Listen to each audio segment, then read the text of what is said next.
Good morning guys! Kagigising ko lang pala at hinanda ko na yung mga baon ko. At susunod naman ay maghihilamos na ako at tatawagin ko tong kapatid kong makulit para sabay kami maghilamos. Joke! Doon siya sa baba maghilamos. Ito, papunta na kami. Ayan siya oh.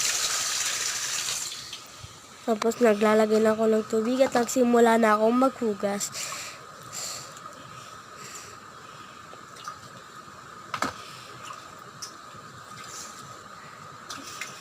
Hinugasan ko yung mukha ko at yung kamay ko. Pagkatapos kong maghilamos, nagpalit na ako. Medyo natagalan lang ako, guys. Bye!